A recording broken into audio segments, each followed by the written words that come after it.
भाग 1 गुह्य मंदिर। समुद्र के नीचे सोया सोमनाथ। क्या आपने कभी सोचा है समुद्र की गहराई में भी मंदिर सांस ले सकते हैं? अरब सागर की लहरें धीरे धीरे किनारे से टकराती हैं। हवा में नमक की महक है और दूर कहीं रात की नीरवता में एक अदृश्य घंटी की टन-टन सुनाई देती है, मानो समुद्र के नीचे कोई प्रार्थना हो रही हो। सोमनाथ केवल एक मंदिर नहीं, बल्कि युगों से चला आ रहा एक धड़कता हुआ इतिहास। कहा जाता है यह स्थान देवों के देव महादेव का 12 ज्योतिर्लिंगों में पहला निवास है। पर इस कथा का असली रोमांच यहीं से शुरू नहीं होता, बल्कि लहरों के उस पार, जहां आज भी पत्थरों की मूर्तियां पानी के नीचे सो रही हैं। प्राचीन ग्रंथ कहते हैं सोमनाथ का पहला निर्माण स्वयं चंद्रदेव ने चांदी से किया था। फिर रावण ने इसे सोने से सजाया और बाद में कृष्ण ने इसे चंदन की लकड़ी से बनाया। समय के साथ ये रूप मिटते गए, पर हर बार यह मंदिर पुनः खड़ा हुआ। लेकिन इतिहास में एक ऐसा क्षण आया जब यह चमत्कारी मंदिर सिर्फ आक्रमणकारियों की आंखों का शिकार नहीं रहा, बल्कि खुद समुद्र ने इसे अपनी गोद में समा लिया। स्थानीय मछुआरे कहते हैं कभी कभी शांत दिनों में समुद्र की सतह से नीले पानी के भीतर टूटी हुई दीवारों की परछाई झिलमिलाती है। पुरातत्वविद भी चकित है। सोमनाथ के आधुनिक तट से दूर पानी के नीचे मिलने वाले मंदिर के खंडहर यह साबित करते हैं कि यहाँ कभी एक विशाल परिसर था जो समुद्र के बढ़ते जलस्तर में डूब गया। कुछ शिलाएं अब भी समुद्र की तलहटी में खड़ी हैं, जैसे समय ने उन्हें जमा कर रख दिया हो। पर रहस्य यहीं खत्म नहीं होता। बुजुर्ग कहते हैं जब अमावस्या की रात को समुद्र बेहद शांत होता है, तब पानी के भीतर से घंटियों की गूंज सुनाई देती है और वह ध्वनि धीरे धीरे आपके भीतर उतर जाती है। कोई नहीं जानता यह केवल लहरों का खेल है या सच में महादेव की आरती अब भी चल रही है। शायद यही सोमनाथ का सबसे बड़ा आकर्षण है, एक मंदिर जो समय, आक्रमण और समुद्र तीनों को चुनौती देता है, जहां इतिहास केवल किताबों में नहीं बल्कि लहरों के नीचे भी सांस लेता है। भाग 2 रेत में सोया देवालय, किराडू का श्राप। क्या एक मंदिर सचमुच श्राप से वीरान हो सकता है? राजस्थान की तपती रेत, दिन में झुलसाती धूप और रात में ठंडी सहरन भरी हवाएं। इसी रेगिस्तान के बीच बसा है किराडू, जहां समय थमसा गया है। ऊंचे तराशे हुए स्तंभ, पत्थरों पर उकेरी गई कहानियां और चारों तरफ फैला सन्नाटा जो किसी अदृश्य डर की तरह हवा में तैरता है। कहानी कई सदियों पुरानी है। यहाँ एक बार एक महान ऋषि अपने शिष्यों के साथ साधना कर रहे थे। ऋषि जब दूर यात्रा पर गए तो गांव वालों को आदेश दिया, मेरे शिष्यों का आदर करना, उनकी सेवा करना। लेकिन जब वे लौटे, उन्होंने पाया कि गांव ने उनके शिष्यों की अनदेखी की, बस एक गरीब स्त्री को छोड़कर। कहा जाता है क्रोधित ऋषि ने गांव को श्राप दिया, सूर्यास्त के बाद यहाँ कोई नहीं बसेगा, जो रुकेगा पत्थर बन जाएगा। और तभी से किराडू को रेत में सोया हुआ शहर कहा जाने लगा। आज भी स्थानीय लोग मानते हैं कि सूर्यास्त के बाद यहाँ रुकना मना है। दिन में यह मंदिरों का समूह देखने वालों को मंत्रमुग्ध कर देता है। शिव, विष्णु और जैन तीर्थंकरों की अद्भुत मूर्तियां इतनी बारीकी से तराशी गई कि लगता है पत्थर सांस ले रहे हों। पर जैसे ही शाम ढलती है, चारों ओर वीरानी छा जाती है। पर्यटकों को चेतावनी दी जाती है, सूरज डूबने से पहले लौट जाए। रात में इन खंडहरों के बीच हवा का एक एक झोंका भी अजीब सा डर पैदा करता है और रेत पर चलते कदमों की आवाज भी अपने ही कानों को अनजानी लगने लगती है। पुरातत्वविद इसे 11वीं 12वीं सदी की कला का अद्वितीय नमूना मानते हैं। लेकिन गांव के बुजुर्ग अब भी दृढ़ विश्वास से कहते हैं, यहाँ सिर्फ दिन की रोशनी में आओ, रात के अंधेरे में नहीं। किराड़ू के मंदिर एक अनकही चेतावनी की तरह खड़े हैं, इतिहास में दर्ज, किंवदंतियों में लिपटे और रहस्य में डूबे। यहाँ रेत सिर्फ जमीन पर नहीं, बल्कि समय के पन्नों पर भी जमी हुई है। भाग 3, पत्थरों का संगीत, कोणार्क का रहस्य। क्या पत्थर सचमुच गा सकते हैं? ओडिशा का समुद्री किनारा, जहां सुबह की पहली किरणें लहरों को सुनहरी रंगत देती हैं। वहीं तट से कुछ ही दूरी पर खड़ा है कोणार्क का सूर्य मंदिर, एक ऐसा स्थापत्य जो समय और कला की सीमाओं को पार कर गया। इसे पत्थरों का रथ कहा जाता है।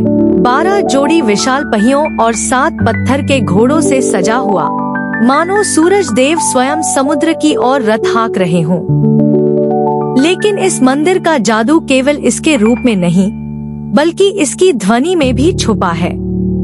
कहा जाता है, जब समुद्र की लहरें और हवा का स्पर्श इन पत्थरों को छूता है, तो यह किसी अदृश्य वीणा की तरह गूंज उठते हैं। स्थापत्य विशेषज्ञ बताते हैं कि मंदिर के स्तंभों और दीवारों को इस तरह तराशा गया है कि हवा इनके बीच से गुजरते हुए संगीत पैदा करती है। मंदिर के निर्माण की कथा भी उतनी ही अद्भुत है। 13वीं सदी में गंग वंश के राजा नरसिंहदेव प्रथम ने इसे बनवाया। किंवदंती है कि जब मंदिर की अंतिम शिला स्थापित करने का समय आया, तो धर्मपद नामक 12 वर्षीय बालक ने, जिसे कोई नहीं जानता था कि वह कहां से आया, अकेले ही यह असंभव कार्य पूरा कर दिया।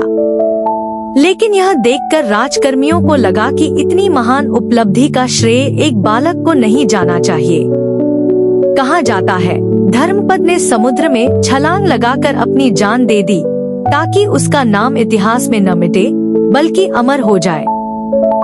आज भी कोणार्क के मंदिर में घूमते हुए आपको पत्थरों पर नृत्यरत अप्सराएं, गायक, वादक, युद्ध और प्रेम की अनगिनत कहानियां मिलेंगी। हर मूर्ति मानो बोलने को तैयार है। और जब सूर्यास्त के समय लहरों का शोर मंदिर की दीवारों से टकराता है, तो ऐसा लगता है मानो सदियों पुराना कोई राग हवा में तैर रहा हो। एक राग जो सिर्फ वही सुन पाता है जो सच में सुनने आया हो। कोणार्क सिर्फ एक मंदिर नहीं, यह समय, कला और संगीत का संगम है, जहां पत्थर भी आत्मा को छू लेते हैं। भाग 4, आग के बीच अमर मंदिर, मार्तंड सूर्य की गाथा। क्या पत्थर भी जलकर अमर हो सकते हैं? कश्मीर की घाटी, जहां बर्फ से ढकी चोटियां और नीले आसमान के नीचे बसी हरी भरी धरती, मानो स्वर्ग का एक अंश हो। लेकिन इसी स्वर्ग के बीच कभी खड़ा था एक मंदिर, जिसे मार्तंड सूर्य मंदिर कहा जाता था। ऐसा सूर्य मंदिर जिसकी भव्यता को देखकर लोग कहते थे, यह धरती पर बना स्वर्ग का द्वार है। 8वीं सदी में करकोट वंश के महान राजा ललितादित्य मुक्तापिड़ ने इसका निर्माण करवाया। मंदिर को इस तरह बनाया गया था कि सुबह की पहली किरण सीधे सूर्य देव की प्रतिमा पर पड़ती और संध्या के समय अंतिम किरण उन्हें विदा करती। दीवारों पर की गई नक्काशी में सूर्य के रथ, सप्ताश्व, ऋतु चक्र और जीवन के विभिन्न पहलू उकेरे गए थे। लेकिन 14वीं सदी में जब कश्मीर पर आक्रमणकारी सेनाएं उतरी, तो उन्होंने मंदिर को तोड़ने और आग लगाने की कोशिश की। किंवदंती है, मंदिर के पत्थर इतने मजबूत और घनी संरचना वाले थे कि कई दिनों तक जलते रहे, लेकिन पूरी तरह नष्ट नहीं हुए।